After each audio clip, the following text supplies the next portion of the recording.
las tantas cosas que nos venimos preguntando después de las elecciones del 26 de octubre, pero antes también, incluso con todo el proceso político que supuso el ascenso de un personaje como Milei y su victoria sin partido atrás. Las internas de los partidos que no son internas. Sí, bueno, que no saben para qué sirven. Digamos, todo este proceso político nos lleva a preguntarnos un montón de cosas para las que no tenemos respuesta, pero una de ellas es la existencia misma de los partidos, y si siguen siendo una herramienta válida. Bueno, porque evidentemente se pueden ganar elecciones sin partido. Milei lo demostró. Los partidos más organizaditos quedan relegados frente a otra clase de estructuras que tienen otra forma de penetración en la sociedad. Y mientras nosotros nos preguntamos esto intuitivamente, hay gente que se pone a estudiar cómo impactan en la estructura misma de la representación política y de los partidos políticos una serie de fenómenos con los que empezamos a convivir, ¿no? La disrupción algorítmica, la inteligencia artificial, el avance de la tecnocomunicación, la magnitud del shock organizacional, el problema de la inteligencia artificial, la erosión de la territorialidad. Mirá todas las cosas que las transformaciones de este tiempo nos llevan a preguntarnos respecto de los partidos políticos, una institución que evidentemente está cuestionada o está en entredicho o sufre de un gran descrédito. Algunos de estos temas son los que va a abordar hoy en una actividad organizada por la UCR la doctora Mara Pegoraro, que es politóloga, que es docente de la Universidad de Buenos Aires y que nos está escuchando porque está en línea. Buenas tardes, doctora, ¿cómo le va? ¿Qué tal? Buenas tardes, ¿cómo están ustedes? Bien, gracias por habernos aguardado. ¿Qué hacemos? ¿Vemos cómo impacta todo eso en los partidos políticos o nos preguntamos si sigue siendo el partido político un artefacto en uso todavía o si ha pasado de moda? ¿Qué hacemos? A ver, en principio señalaste una cantidad de cosas muy diversas, pero me parece que lo primero a señalar es, por ahora no inventamos otro modo de organización para competir en elecciones que no sean los partidos políticos. Eso no significa que los partidos que tenemos hoy sean el arquetipo de los partidos de mediados del siglo XX, donde en algunos sujetos políticos aparece cierta nostalgia, ¿no? Entonces, hay que distinguir la nostalgia que podemos tener de grandes organizaciones de masas, con las diferentes manifestaciones que esto tuvo en los diferentes países del mundo, ¿no? Digamos, Argentina tuvo partidos de masas, pero no todos nuestros partidos de masa o nuestros partidos tradicionales tuvieron la misma infraestructura organizacional, ¿no? Digamos, no es lo mismo el radicalismo que el peronismo en términos de la solidez de esa organización al que uno llama partido político con participación orgánica y reglas estrictas y demás. Entonces, los partidos políticos todavía siguen siendo el canal para hacer efectiva algún grado de organización en forma democrática. Eso hay que decirlo. Vos señalabas, digamos, si el triunfo de Milei es el triunfo de una victoria de algo que no necesita partidos. Bueno, en principio hay un sello electoral conformado bajo el nombre de La Libertad Avanza, y el gobierno tiene una decisión de construir algún modo de organización política a la que llamamos genéricamente partido político, porque fue por el PRO, fue por la organización del PRO, y en principio ahora va, digamos, por el desencanto del peronismo, ¿no? Entonces, ahí hay una estrategia de encontrar un espacio de penetración que se parece a lo que uno piensa como un partido político. La tecnocomunicación, la inteligencia artificial, el algoritmo, un poco yo me lo pregunto también irónicamente, ¿no? Digamos, ¿hasta dónde lo que estamos viendo es realmente novedoso o lo que asistimos es a una nueva herramienta, ¿no? Y me parece que ahí hay un debate que nos debemos dar seriamente sobre la reificación de la tecnología, ¿no? Digamos, esta idea de que, bueno, ahora con las redes sociales y el algoritmo todo cambió. Bueno, algunas cosas han cambiado, pero no necesariamente eso significa que los viejos manuales no funcionan, ¿sí? Digamos, en todo caso, el problema que tienen los partidos tradicionales es que no saben qué decirle a la sociedad o cómo conectar con la sociedad.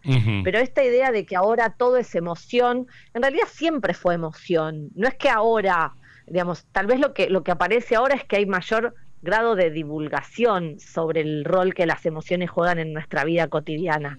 ¿Por qué? Porque las redes sociales estimulan mucho más nuestra dimensión emotiva que nuestra reflexión, pero eso tiene que ver con un análisis sobre la herramienta, no necesariamente, digamos, el problema de los partidos es previo a la emergencia de las redes sociales. Ahora, doctora, usted mencionaba el ejemplo de Milei, que va por determinadas estructuras o por lo menos intenta algún grado de organización partidaria, y yo pensaba antes en la experiencia del PRO, que cabalgó mucho sobre las redes sociales. Da la sensación de que si hay una crisis de los partidos, una de las dimensiones posibles para medirla es la territorialidad, ¿no? Todo el tiempo uno tuvo la sensación de que el partido político tenía que ver con un desarrollo territorial, digamos, un cura en cada pueblo, una básica, un comité, y da la sensación de que eso, por lo menos en apariencia, puede ser reemplazado por otras técnicas de comunicación. ¿Cómo ve este problema?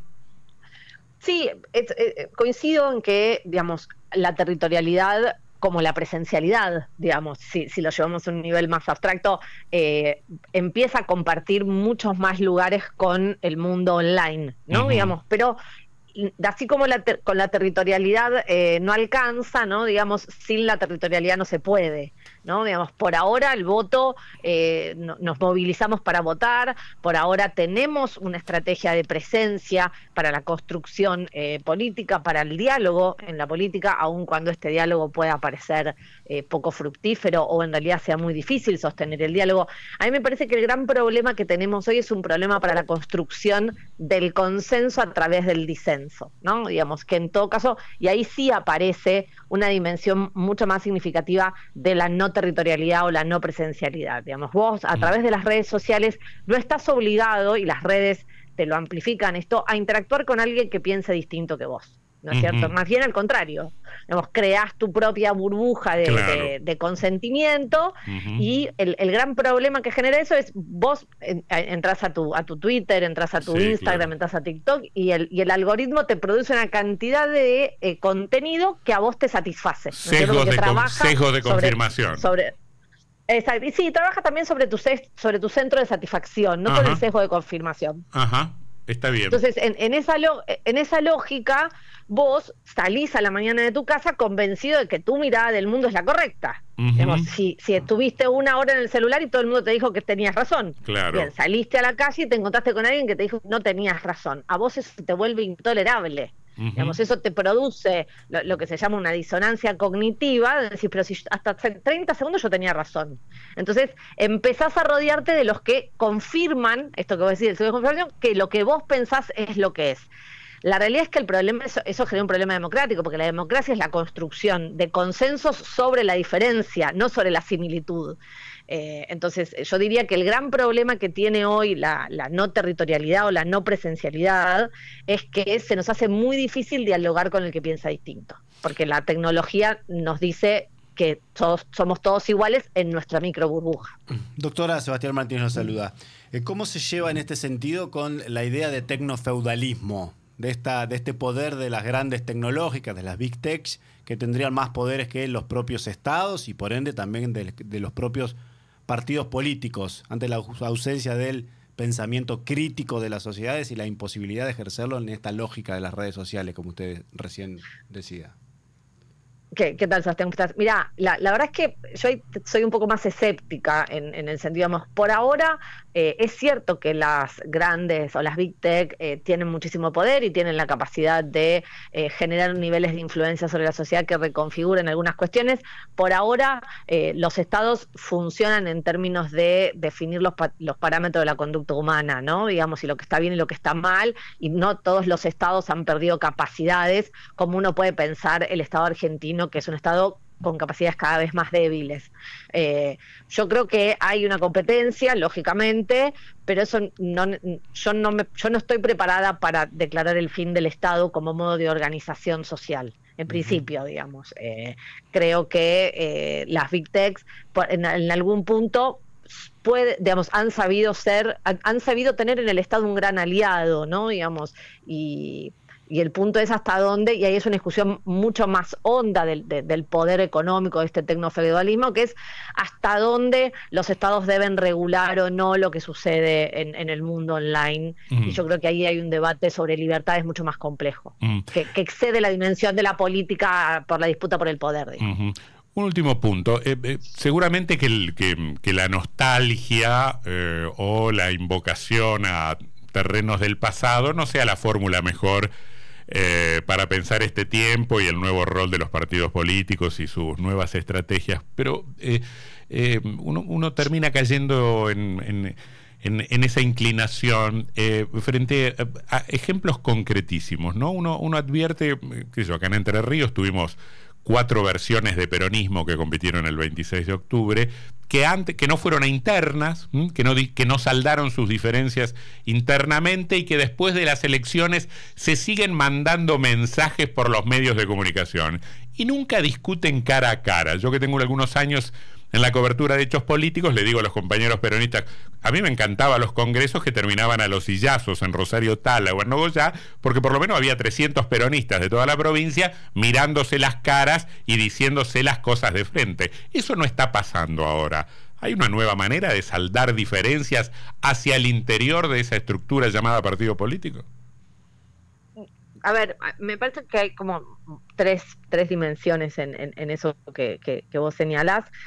Por un lado, la pregunta es si los partidos están en condiciones de, en contextos de presencialidad, resolver la interna. Y ahí me parece que hay una pregunta anterior sobre eso, que es ¿cuál es el verdadero objeto sobre el que están discutiendo? Desde la nostalgia, uno piensa que esas reuniones de 300 peronistas tenían un contenido programático, ¿no? Digamos, entonces la discusión presencial sobre el programa, sobre las banderas que se levantan, sobre las ideas que se representan, sobre el contenido que se brinda a la ciudadanía como oferta electoral, bueno, había un debate de ideas que tenía sentido que ocurra.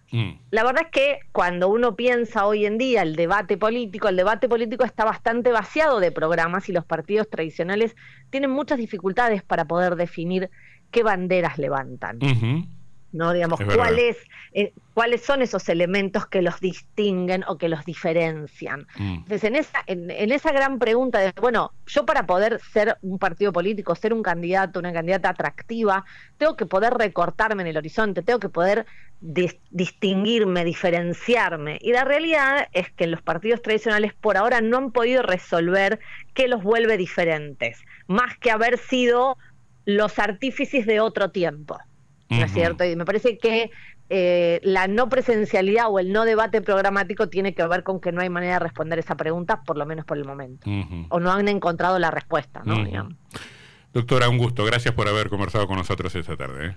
Muchísimas gracias a ustedes. Hasta luego. Que la pasen muy bien. La doctora Mara Pegoraro, que es politóloga, que es docente en la Universidad de Buenos Aires, que va a estar dando una charla luego a las 20 en la sede del Comité Capital de la UCR. También se puede seguir por internet. Mira, se va a debatir entre otras cosas, si el actual panorama supone el fin del histórico partido de masas, si hay que inventar otra cosa. Y no de Sergio Massa. No precisamente, o si estamos presenciando su reconfiguración en partidos plataforma, ágiles y datacéntrico. ¿Qué sería tal cosa, Martínez? Un partido plataforma, usted que entiende de teléfonos, ágiles y datacéntricos. Ágiles. Y datacéntricos, no sé datacéntricos. Hay un mundo del que nos estamos quedando afuera, me parece. Sí. Sobre todo los más mayores, ¿no? Hay ciertas lógicas de la tecnología que obviamente se aplican también para la ciencia política y para estas cuestiones. El muy interesante libro Los Ingenieros del Caos lo plantea muy claramente de cómo en las nuevas configuraciones de derecha o de izquierda, da distintos ejemplos el libro, juegan justamente con las emociones de las personas, salteando las estructuras de los partidos políticos y utilizando la de las redes sociales. Bueno, pero eso está bueno. ¿Está bien? Yo creo que no, pero es lo que estamos viendo en estas sociedades. Realmente que no es un hecho menor lo que decía recién la doctora, esto de cómo las redes sociales nos muestran justamente aquello que nosotros queremos escuchar. Y tenemos un coro de aduladores que nos dicen, mirá qué bien, leo lo que me gusta, contenidos de nicho. y nos cuesta también no pasa siempre, generacionalmente también dialogar con los consumos culturales que han cambiado. No está más la familia mirando el televisor. Bueno, vos sos muy mayor también, es verdad. No, somos de una edad adulto mayor, de una edad intermedia. Vos sos adulto mayor. Joven adulto. Yo soy un joven adulto, 45. Usted tiene 60. Usted en todo caso está cerca de ser un adulto mayor. Terminé El mago del Kremlin. ¿Y le gustó? Una porquería. Yo no lo leí 2 o 3 hojas y no me gustó. Vi unas críticas que estamos frente a un clásico de la literatura universal y que nos permite entrar en la cabeza de Putin y entender la lógica de este tiempo y nos adelantó la invasión a Ucrania. Y una porquería el libro. Es una novela, entiendo. Sí, es una novela. Los ingenieros del caos es como un ensayo. Es bueno, tiene algunas ideas, pero tampoco es la gran develación de la verdad sobre la política actual. Tiene algunos datos interesantes. Digámoslo así, da Empoli un ladri. No sé si tanto, pero bueno, yo no sé si lo recomendaría para su lectura. 18-19 minutos. Las nuevas generaciones avanzan con todo y mucho más si son Mercedes-Benz.